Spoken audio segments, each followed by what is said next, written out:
ముఖ్యమంత్రి కాగానే కళ్ళు నెత్తికెక్కాయా?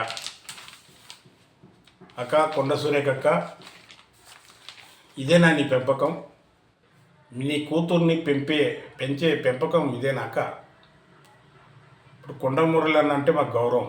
ఆయన నక్సలైట్ ఉద్యమాల్లో పనిచేసిండు.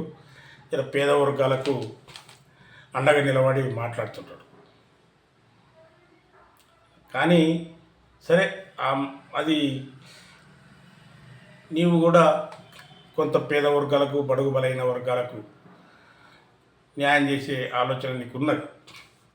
కానీ ఒక ముఖ్యమంత్రి గారిని పట్టుకొని, తండ్రి అంత వయసున్న వ్యక్తి, ముఖ్యమంత్రి రేవంత్ రెడ్డి గారి వయసు 56 సంవత్సరాలు దాటి 57లో అవ్వడబోతుంది. తండ్రి అంత వయసు వస్తుంది. ఇంకోటి, సాక్షాత్ తెలంగాణ రాష్ట్రానికి ముఖ్యమంత్రి అయిన ఒక ముఖ్యమంత్రిని ఒక కాంగ్రెస్ పార్టీ మంత్రి బిడ్డ కొండ సురేఖ గారి కూతురు సుస్మిత అనే పేరు ఉంది. ఆ పేరు ఆమె ముఖ్యమంత్రి గారిని పట్టుకొని ఏకవచనంతోన అవమానపరుస్తూ మాట్లాడడం అనేది, ఇది యావత్తు తెలంగాణ రాష్ట్ర ప్రజల్ని అవమానపరిచినట్టు, ప్రజాస్వామ్యాన్ని అవమానపరిచినట్టు.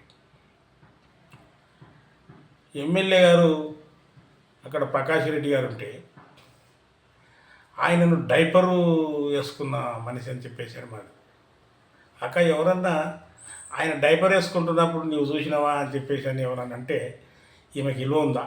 ఈమె విలువ ఉంటుందా? ఈమె ఆడ కూతురు, ఈమె మళ్ళీ డాక్టర్ కూడా అని ఉంటా. ఈ పెంపకం బాలేదక్క. ఒక ఇంట్లో ఇంతమందికి, ఇప్పుడు మురళన్న కూడా ఎమ్మెల్సీగా పనిచేసిండు. కాంగ్రెస్ పార్టీలో మంచి గుర్తింపు ఉన్నది.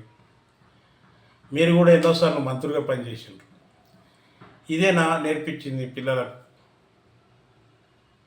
కాంగ్రెస్ పార్టీలో ఉండి కాంగ్రెస్ పార్టీ ముఖ్యమంత్రిని తిట్టడం అంటే ఇది ఏ స్థాయికి పోయినట్టు? ప్రతిపక్షాలు చూసి ఏమనుకుంటాయి? నీ కూతురికి బుద్ధి చెప్పుకుంటావా, ఏం చేసుకుంటావా? కానీ ఇక నుంచి ఇట్లా మాట్లాడితే మాత్రం సమాజం చూస్తూ ఊరుకోదక్క. ఎందుకొరకంటే ముఖ్యమంత్రి రేవంత్ రెడ్డి గారు పేద వర్గాలకు సాయం చేస్తున్న వ్యక్తి. ఆ పేద వర్గాలు కన్నెర్ర చేస్తే మహామహులే నేల కూలిపోయినరక్క. మీరు దయచేసి కొండ మురళన్నకున్న గౌరవాన్ని, మీ గౌరవాన్ని పోగొట్టేటట్టుగా నీ కూతురు బరితెగించి మాట్లాడుతుంది.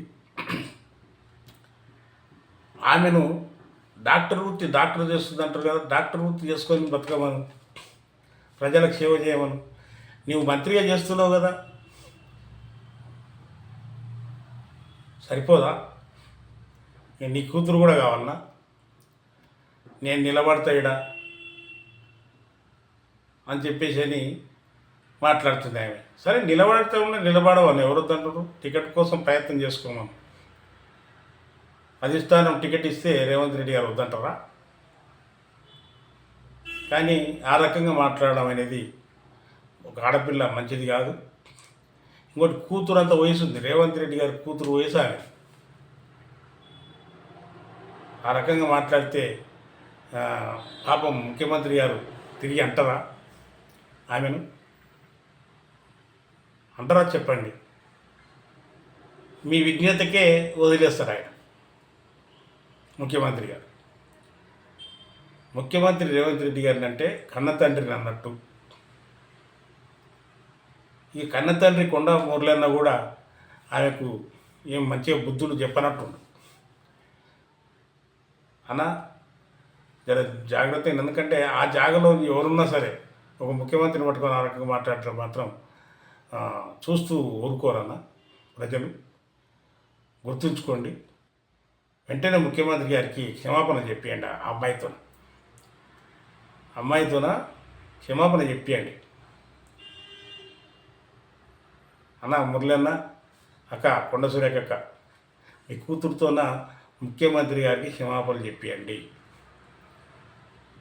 లేకపోతే ఇంకా అది ఈ పేద ప్రజలందరూ తిరుగుబాటు చేసే ప్రమాదం కూడా ఉందని చెప్పేసి అని విజ్ఞప్తి చేస్తున్నా. నేను ఒక దళిత బిడ్డనక్క, మాదిగ బిడ్డను. నా పేరు సతీష్ మాదిగ. దయచేసి ఇటువంటి భాష ఏ పిల్లలకు కూడా తల్లిదండ్రులు నేర్పొద్దు. ఇలాగానే పిల్లలు మాట్లాడుతుంటే వాళ్ళకు చెవు పిండి చెంప పగలగొట్టి బుద్ధి చెప్పవలసిన బాధ్యత తల్లిదండ్రుల మీద ఉందని చెప్పేసి విజ్ఞప్తి చేస్తున్నా. జై కాంగ్రెస్, జై భీమ్, రేవంత్ అన్న నాయకత్వం వర్ధిల్లాలి. జై తెలంగాణ.